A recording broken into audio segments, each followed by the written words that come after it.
आज हम आपको ऐसी दिलचस्प घटना के बारे में बताने जा रहे हैं जो कि सही मायनों में एक अनसुलझी पहेली है। अगर आप पुनर्जन्म में विश्वास नहीं करते हैं तो इस कहानी को जानकर शायद आप इस पर विश्वास करने लगे। दुनिया में कई लोग पुनर्जन्म में विश्वास रखते हैं तो काफी लोग ऐसे भी हैं जो इस पर विश्वास नहीं करते। लेकिन आज हम आपको ऐसी रहस्यमयी और दिलचस्प घटना के बारे में बताने जा रहे हैं जिसे सुनकर आप भी शायद पुनर्जन्म में विश्वास करने लगे। तो चलिए जानते हैं इस घटना के बारे में। 5 मई 1957 में इंग्लैंड के हेक्सम में जोआना और जैकलिन नामक दो बहनें अपने एंथनी नामक दोस्त के साथ चर्च जा रही थी। तभी तेज रफ्तार कार ने उन्हें कुचल दिया, जिसमें तीनों की दर्दनाक मौत हो गई। जिस समय उनकी मौत हुई उस समय जोआना की उम्र 11 और जैकलिन की उम्र 6 साल थी।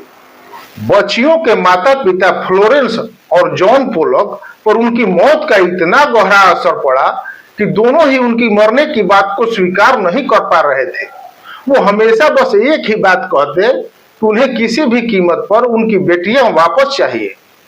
पिता जॉन ने तो ये दावा भी करना शुरू कर दिया था कि एक न एक दिन उनकी बेटियां जरूर लौट कर वापस आएंगी। लेकिन उनकी इस तरह की बातों को कोई भी संजीदगी से नहीं लेता था। फिर इस घटना के कुछ ही सालों बाद 4 अक्टूबर 1958 में जॉन की पत्नी फ्लोरेंस ने 2 जुड़वा बच्चों को जन्म दिया। इस बार इन बच्चियों का नाम जिलियन और जेनिफर रखा गया था। जब ये बच्चियां कुछ ही हफ्ते की हुई तो जॉन और फ्लोरेंस ने पाया कि दोनों ही बच्चियों के शरीर पर कुछ अजीब से बर्थ मार्क हैं, लेकिन ये कोई आम बर्थ मार्क जैसे नहीं दिखते थे। इन निशानों को देखकर ऐसा लगता था जैसे ये किसी चोट के निशान है। फिर उन्होंने गौर किया कि ये चोट के निशान जैसे बर्थ मार्क दोनों बच्चियों के शरीर पर ठीक उन्हीं जगहों पर है जिन जगहों पर जोआना और जैकलिन को हादसे के समय चोटें आई थी। मिसाल के तौर पर जिलियन के माथे पर ठीक वैसा ही चोट का निशान था जैसा कि उसकी कार एक्सीडेंट में उसकी बहन जैकलिन के माथे पर आया था। ठीक वैसे ही जेनिफर के शरीर पर भी उन्हीं जगहों पर निशान थे जिन जगहों पर उसकी दूसरी बहन जोआना को कार एक्सीडेंट में चोटें आई थी। जैसे जैसे दोनों बहनें बड़ी होती गई, माता पिता को उनमें जोआना और जैकलिन की तरह काफी समानताएं। लोगों को ये सब जानकर ऐसा लगा कि ये सब तो बस इत्तेफाक है, लेकिन ये घटना अभी और भी अजीब होने वाली थी।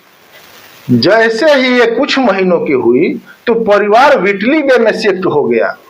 व्हिटली बे इंग्लैंड में समुद्र किनारे बसा एक सुंदर देश है।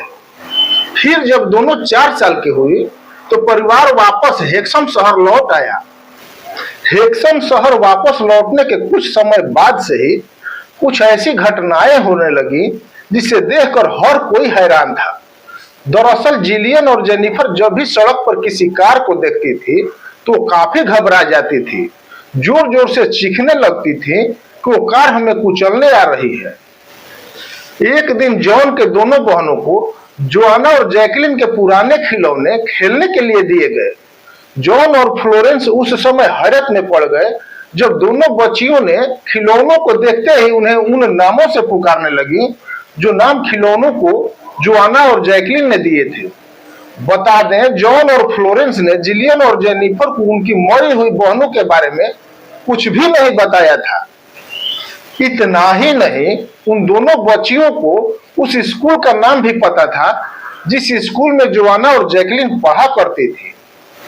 इसके अलावा इन दोनों बच्चियों को हेक्सम शहर के कई लैंडमार्क्स का नाम और रास्ता भी पता था। दोनों बच्चियां अक्सर खेलते खेलते ऐसा व्यवहार करती थी जैसे उन्हें रोड पर चलते चलते किसी ने टक्कर मार दी हो। उनके इस व्यवहार को देखते हुए ऐसा लगता था मानो दोनों बच्चियां उसी एक्सीडेंट को दोहरा रही हैं जिसमें उनकी बहनों जोआना और जैकलिन की जान चली गई थी। ये सारी घटनाएं काफी चौंकाने वाली और बेहद रहस्यमय थी। वही पुनर्जन्म में यकीन न करने वालों के लिए यह घटना काफी दिलचस्प थी। यह सब देखकर जिलियन और जेनिफर के माता पिता और आसपास के लोगों को यकीन हो गया कि यह पुनर्जन्म की ऐसी घटना है जिस पर यकीन करना काफी मुश्किल है। इस घटना को कई लोकल न्यूज़पेपर ने छापा, जिसके बाद कई शिक्षाविदों ने भी इस पुनर्जन्म की कहानी में रुचि ली। द मिरर में छपी एक खबर के मुताबिक एक रिसर्चर डॉक्टर रियान स्टीवनसन ने इन जुड़वा बच्चियों की केस स्टडी की। इस दौरान उन्होंने दोनों बच्चियों और उनके माता पिता से कई बार बात की और सभी फाइंडिंग्स को अपनी किताब रिकार्नेशन एंड बायोलॉजी में प्रकाशित किया। लेकिन जैसे जैसे जिलियन और जेनिफर बड़ी होती गई, उनके पिछले जन्म की यादें धुंधली होती गई। धीरे धीरे दोनों नॉर्मल लाइफ जीने लगी और पिछली जिंदगी को भूलने लगी। इयान जब दोनों लड़कियों से आखिरी बार मिले तो उनकी आयु 20 साल थी। तो अब तक दोनों लड़कियों के दिमाग से सभी यादें मिट चुकी थी। लेकिन कभी कभी दोनों को कार एक्सीडेंट के भयानक सपने आते रहते हैं। इस समय दोनों की उम्र 66 साल है और वो खुशी खुशी अपनी जिंदगी बिता रही है। अगर आपको ये जानकारी अच्छी लगे तो लाइक, कमेंट और शेयर करना बिल्कुल न भूलें। मिलते हैं किसी नई जानकारी के साथ, तब तक के लिए राम राम।